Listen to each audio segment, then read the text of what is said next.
Nabi Yahya alaihi salam adalah salah satu nabi mulia yang disebutkan dalam Al-Quran. Ia adalah putra dari Nabi Zakaria dan dikenal sebagai sosok yang suci, zuhud, dan teguh dalam menyampaikan kebenaran. Kematian Nabi Yahya adalah salah satu peristiwa tragis dalam sejarah kenabian yang menggambarkan bagaimana perjuangan para nabi sering berujung pada pengorbanan besar. Menurut riwayat-riwayat yang masyhur dalam literatur Islam dan kitab-kitab tafsir, Nabi Yahya hidup pada masa kekuasaan seorang raja zalim, Bani Israel, yang terpengaruh oleh seorang wanita jahat. Sang raja terpikat oleh keponakannya sendiri dan hendak menikahinya. Namun tindakan itu diharamkan dalam hukum syariat. Nabi Yahya dengan tegas menentang pernikahan tersebut dan mengingatkan sang raja akan larangan Allah. Ketegasan inilah yang memicu permusuhan. Wanita itu pun mencari cara untuk menyingkirkan Nabi Yahya.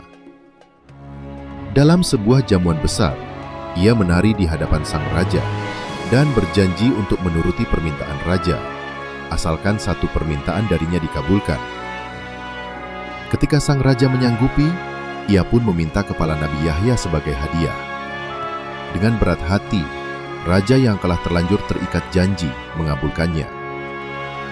Maka dipenggalah kepala Nabi Yahya, dan kepala beliau dibawa di atas nampan dalam keadaan mulia sebagai syuhada.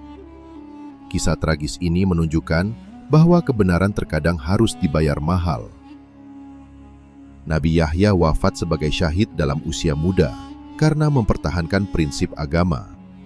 Dalam Islam, beliau dikenal sebagai salah satu nabi yang mulia dan dijanjikan kedudukan tinggi di akhirat. Al-Quran memujinya dengan firman Allah,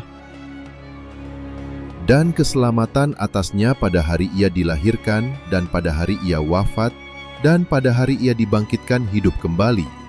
Surah Maryam ayat 15. Kematian Nabi Yahya bukan akhir dari perjuangannya, tapi awal dari kemuliaannya di sisi Allah.